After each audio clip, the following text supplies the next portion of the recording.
If I told you what's really required of you, would you still say yes? And so for all of those, like, yeah, I want the money. Yeah, I want the premium buyer. Yeah, I want the car. Yes, I want to build a legacy. But if he told you what's really required of you, up late night, filling out proposals, getting a whole bunch of no's before you get the yes, would you still say yes?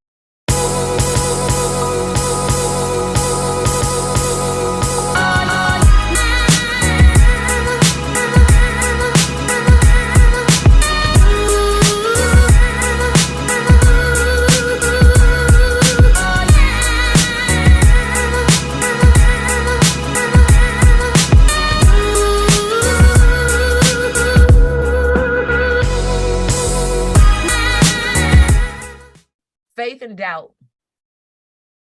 is both the same thing. We were taught that faith is the opposite of doubt. Anybody remember hearing that, learning that in school? Faith is the opposite of doubt. How many of you thought that? Like, be honest, if you really thought faith was the opposite of doubt. So faith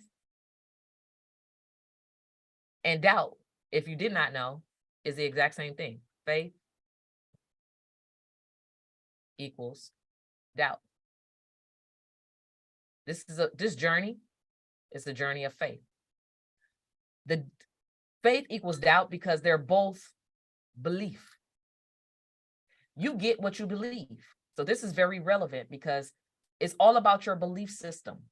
Your belief system, just think of like all the things that goes into your belief system. So if your belief system is the American dream, if your belief system is you got to have 5 years to really grow a thriving business, this belief system always produces a product and a result. That belief system produces a product and result, right? If you want your belief system to produce a result that is desirable to you, there's one thing that you have to do. You have to stay positive. You have to keep a positive mindset. You have to speak life into your situation. You have to stop doubting yourself, right? Because guess what? Faith is nothing but, basically, faith is the belief in that something positive is happening. Faith is the belief that something positive is going to happen that's going to give you the desirable outcome. Doubt is made up of a whole bunch of negative thoughts that something undesirable is going to happen to you. Something undesirable. So that's all negative, right? So all the negative and disbelief and all those things, you have to dispel it. So when things come up in your mind, when that small voice says you can't do it, or they're not talking to you, or you got to be better, or you too black, or you too fat, or you too ugly, or you're not good enough, or you have to come from money, and all these things, like, because those, like, believe it or not, those are some of the conversations that people have in their mind, right? There's a song by Shekinah Glory, so it's a worship song called it's called Yes. Look it up, Shekinah Glory, one of my favorite songs.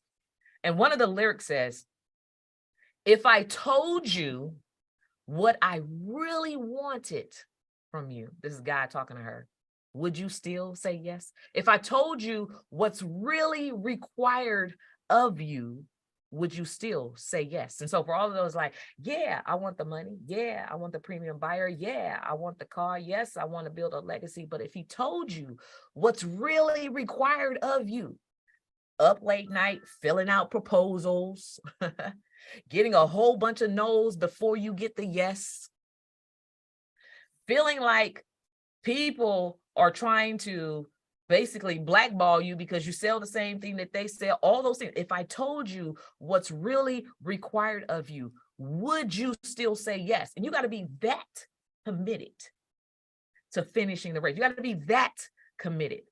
Your yes is everything. Your yes. When you make the commitment to do something, there can't be nothing that can happen that will get in your way from doing. You have to. And I'm trying to show you, like, things will happen.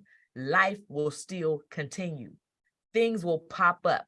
Distractions will try to stop you on this journey. But right on the other side, if you continue to do the walk and continue to do the work and continue to take action, 100% you will get the result. This is what I know, 100%. If you take action and do something, you always get the result. People who overeat, you're always going to be overweight, right?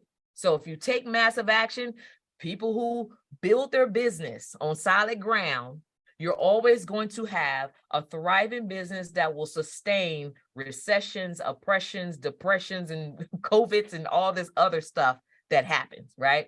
A lot of times we also think of like our socioeconomic disadvantages, right? We like, oh, I was born Black in America, man, that we can't get ahead. We speak that. We can't get ahead. We are so far behind. We are like 400 years plus behind, right? Yeah, we are. But we look at that as if that's a negative. It's not necessarily a negative. It just shows us that, well, we have a lot of work to do, right? So let's keep the positive perspective, because there's work to do and there's opportunities and there's things that we can actually benefit from, because the very oppressor knows that they've oppressed us. And so they created all of these opportunities, right? And then a lot of times I hear women say, well, for women, men are always making more money. The loans are going to men-owned businesses. All the men are getting all the contracts and all this stuff. But as a woman, like, you look down upon yourself as a minority. But no, woman created mankind. Yes, none of us are alive here. Would not be here had it not been for a woman. So being a woman is very powerful. Yes, it is. Yeah. That's a great thing, right? So all of these things, these socioeconomic disadvantages that we probably look down upon ourselves or have believed in and bought into and all those different things, the government says, because you are that, we got this money for you, because we already know. We already know systemically all the systems that's been designed to keep you out. We already know all the things that you've gone through that's been holding you back. So we got this money, but we're going to hide it in some NAICS codes. We're going to hide it in some NAICS codes. So you got to be smart, right? You have to be educated, self-educated. We're going to hide these opportunities, and you have to have a business in order to have it. But a lot of times business owners don't even know that these benefits and these opportunities are there. So again, you have to be educated. You have to be willing to open up your mind and learn some things, right? And sometimes you just don't know what you don't know, right? A lot of times we get in our own way because we think we know it all. Like, nah. Even when you think you know it all, you'll learn there's something else to learn. Like, I don't know everything.